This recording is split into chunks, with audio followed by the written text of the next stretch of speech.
Hey everyone, it's Colin. How's it going? You probably know that a lot of my videos are about modifying retro game consoles, but considering the ever-increasing value of those systems, is it really a good idea to keep modding them?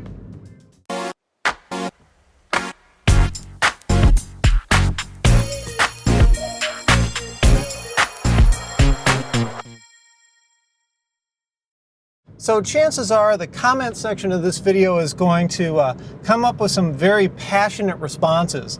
And admittedly, I kicked the hornet's nest a little bit myself a few years back with a video I did about the PlayStation 1 LCD screen.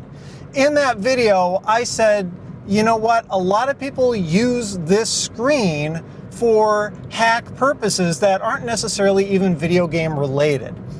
Now, that screen was fairly rare even when it was new, and it's still somewhat hard to find, or at least highly valued today. And my point for that video was, you know what, with the ever-increasing scarcity of this item, buying them up, taking them apart, and using them for completely different purposes than what they were originally intended is starting to become a bad idea. And oh boy, did I get some hate off of that.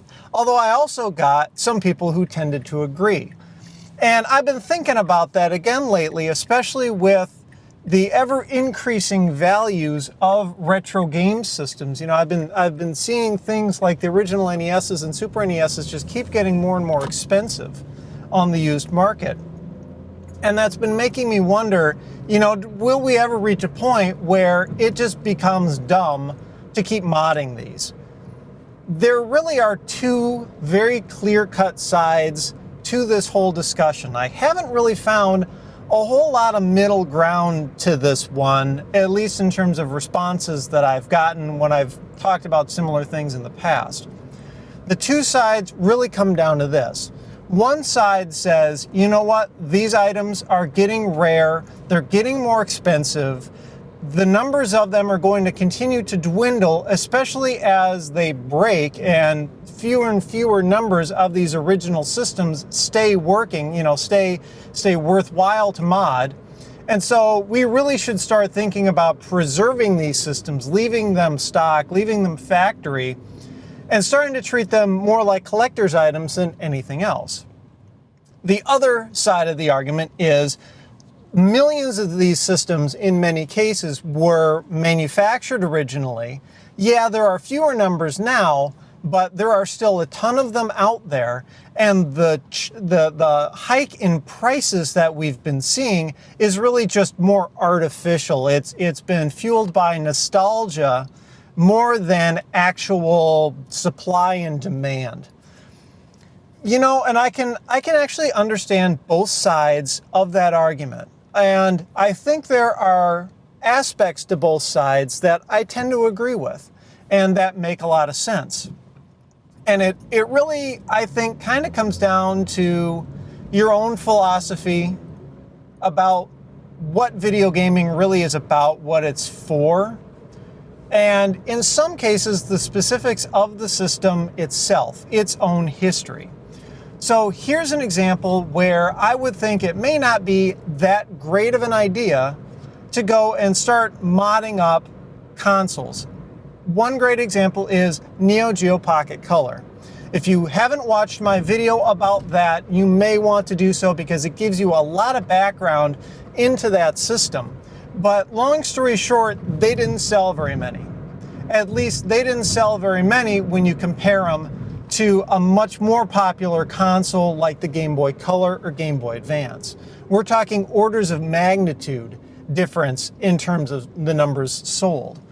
And even just looking on eBay kind of corroborates this, where, you know, at any given point in time, you won't find very many Geo Pocket Colors for sale, but you will find a number of Game Boy Colors, Game Boy Advances, you know, into the point where it's like you've got hundreds of the Nintendo consoles, but maybe a couple dozen of the Neo Geos. In a case like that, where the systems themselves are fairly limited, you know, there could be a case made to not going too crazy with modifying them, simply because they've got a better chance of legitimately becoming a collector's item than something that was more mass produced. At the same time, if you're the type of person who buys a console and plans to keep it for forever, you're not doing it just because you want to check it out and then, you'll get bored with it and want to resell it on to somebody else. If you're going to keep it for forever, yeah, you might as well mod it because it's yours. It's your thing. I could see if you plan on reselling it, if it's just something where it's like, I want to check this thing out, I'm not convinced I'm going to like it. I could see where maybe holding off on trying to mod stuff until after you've made that decision whether you want to keep it or not, maybe being a better idea, because you could preserve the value of it by leaving it stock, especially if it was already in good condition. And there may not be that much of a market for a system that's been modded like that. Case in point, a lot of people ask, what about front lights for Geo Pocket Color?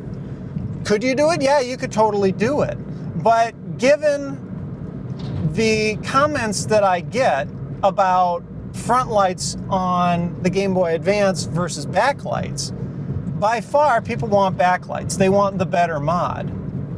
Front lights are really like kind of a second choice. It's not preferred. It's if you really need to have the screen on your thing illuminated, but you can't find a proper backlight, yeah, I guess you'll go and do a front light, one of those kind of deals. You reluctantly do it. So just because it may be cool to you doesn't mean it's necessarily cool to somebody else. I guess some of the other things to think about is, legitimately, yeah, there were millions of a lot of different consoles made. There were millions of Game Boys made. There were millions of Sega Genesis consoles made, that sort of thing. The number of people actually doing mods is relatively small. I like to think we've been seeing a bit of a resurgence in this, mostly because of this kind of cottage industry that's popped up for making new mods again, based on new technology that we have.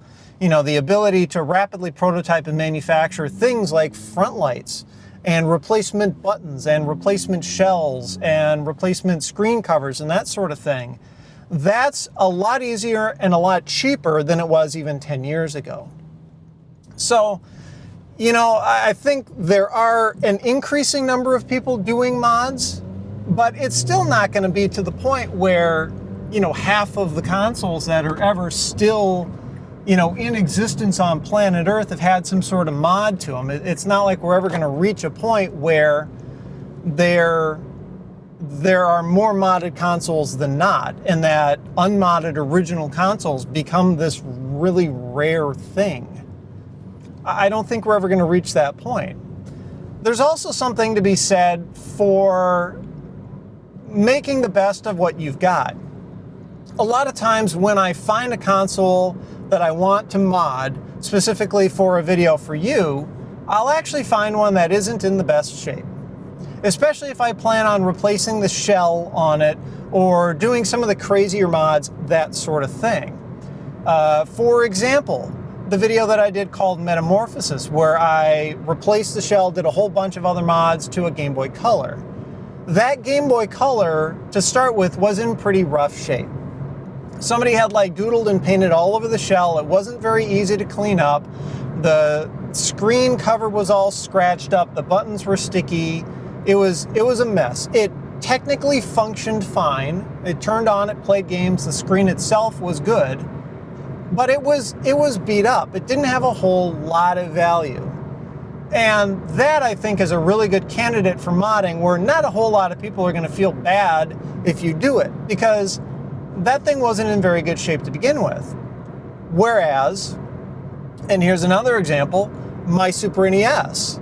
I said right at the very beginning of the video where I did the review on the Nakitech Game Saver Plus, this is a great option for those who don't want to mod their consoles.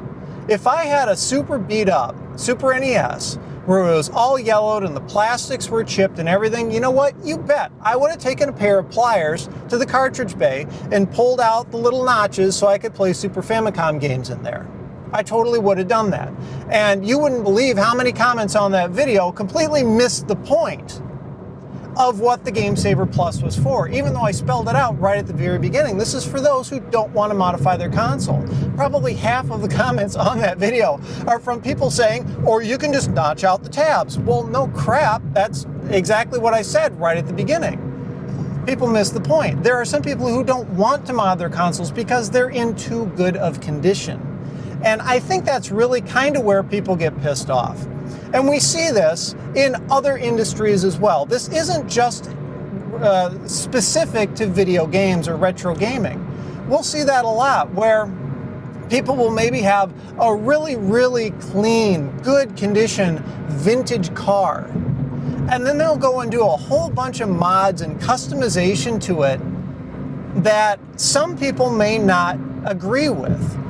And I can understand some of those people getting mad because they had a really, really nice condition car to begin with. And in some ways they quote unquote ruined it by doing those mods. Whereas they could have gone out and found one that was in rough shape and done the mods to it, and in the end it really wouldn't have been much of a difference. I think it kind of comes down to preserving the really good examples for those who appreciate them. And I don't want to say it's like sacrilege, but it can be offensive to some people for one to go and modify a really good example of something that didn't really need that. Then, of course, you've got the people saying, yeah, well, millions of these were made, and there's going to be plenty of other good condition ones out there. And that's probably true. But makes you wonder for how long all the good condition ones are coming out, or are going to be available, or going to be, coming out on the market to buy. And that's, I think this is kind of an argument that a lot of different groups have had before, including the retro car collectors and some other groups as well. We're going to start to see this, I think, with vintage computing. Prices on those have been going up, which is crazy. This is, stuff that was being sent off for hardware recycling 10 years ago as junk, worth nothing, where you'd even have to pay to get rid of it. And now some of these machines are going for a couple $100 on eBay again, just for their kind of retro vintage value, the nostalgia again. So I don't think we're alone in having this discussion, having this kind of internal argument, having this inner debate as to, is there a place where you can draw a line and say, if a console meets these conditions, don't mod it, versus this is when you can. I don't think you're ever going to get everybody to agree on it. This is kind of one of those scenarios where we have to agree to disagree. Simply because everyone's always going to have different opinions. Some people are going to feel nostalgic and other people aren't. And, I think that's just kind of the way it is. What I'm curious about, dare I kick this hornet's nest again, is what are your thoughts? Does it make sense to continue to mod consoles when their numbers are legitimately dwindling and their values are going up? Or do we reach a point where we say, you know what, maybe we're kind of done with this one? Or maybe we find another creative outlet for this, something like that. I'm curious as to your thoughts. Please keep it civil. I'm also curious, as always, if you've got suggestions for future video topics. I'm always taking suggestions for future This Does Not Commute episodes. Please leave those down in the comments or tweet them to me.